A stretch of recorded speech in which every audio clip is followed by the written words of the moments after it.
The following modules were developed as a community service in partnership between the Unified Government of Wyandotte County and the Housing and Credit Counseling, Inc. of Topeka, Kansas, HCCI. A series of 6 modules were developed by HCCI to address frequent and regular community issues that arise in the landlord-tenant arena. The 6 module topics include leases, security deposits, notices, evictions, move-in and move-out inspections, and renters' rights.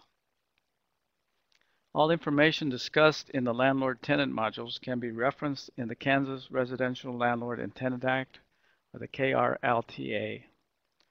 To learn more about HCCI and HCCI services, including landlord-tenant information, publication and forms, or if you need to speak to a landlord and tenant counselor, please call 785-234-0217 or go to www.hcci-ks.org.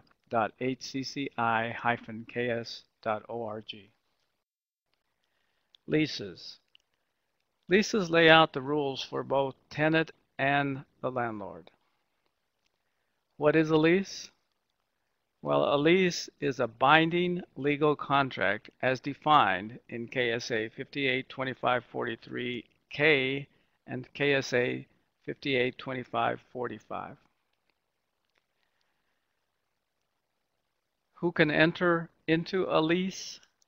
Again, under statute KSA 582543 E, F, and G, lease and rental agreements can be entered into between a renter and a landlord, a property owner, a lessor, a sublessor, an organization, a corporation, a government entity, any other commercial or legal entities. What types of leases are there? There are 2 types of leases, verbal and written. The Housing Credit Counseling, Inc. strongly recommends that you enter or get a written lease. Written leases are documentation. The other side of that coin is if you ever have a verbal lease, how would you ever prove any aspect of a verbal lease? Always get it in writing. You need to be able to contact your landlord 24/7. In order to do this in your lease, make sure you have your landlord's phone number, emergency number, business number, cell number, email address. You need all of this information so that you can contact your landlord 24/7. Everyone needs to know what is in your lease. Do you know what is in your lease? Read your lease always before signing. You need to know what are the terms of your lease. Is it a month-to-month lease, a year-to-year, 3 months, 6 months? You need to know how long your lease is. If it is a month-to-month lease, these are the conditions. To prevent lease from renewing at least 30 days before the termination date, written notice must be given by either the landlord or the tenant. To end a month-to-month lease, only requirement is a 30-day notice by either landlord or tenant.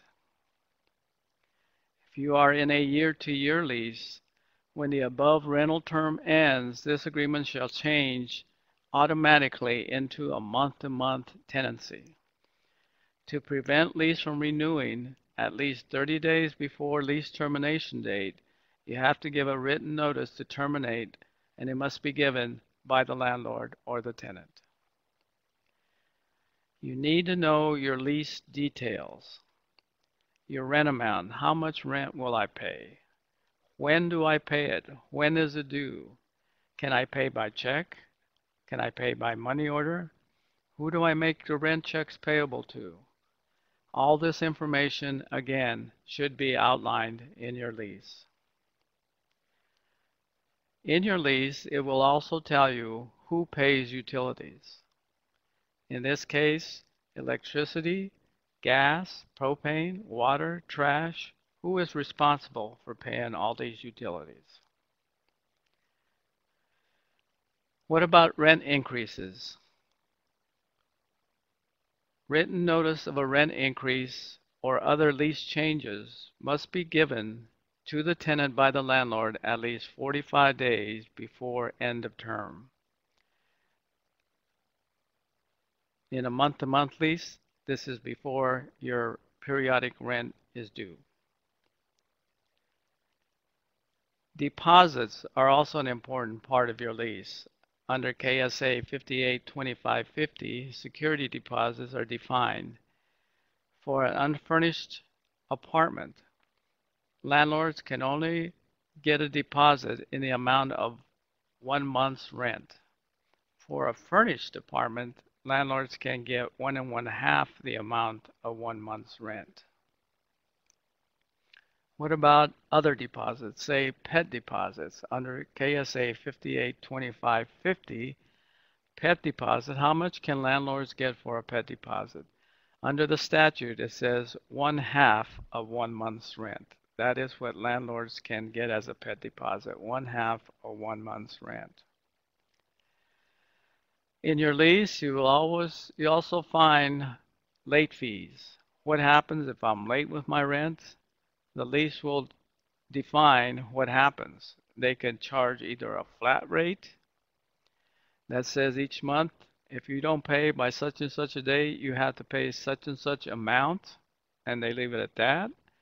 Or landlords can say, if you're late on your rent, you are going to have to pay daily a per day late fee, beginning on this day of the month, and it has a maximum of how many days or how much money I will be able to charge you.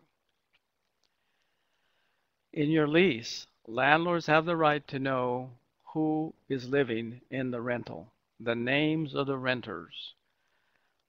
They need to know the names of all individuals living in their property. If there is going to be a subleasing agreement, tenants just can't go out and get somebody else to sublease their place. They have to work with their landlord and get consent from the landlord or the landlord's agent. Important part of old buildings, old issues with old buildings is lead and lead-based paint. Both landlord and tenant must sign a lead-based paint disclosure recognizing any known presence of lead-based paint and or lead-based paint hazards in the rental unit.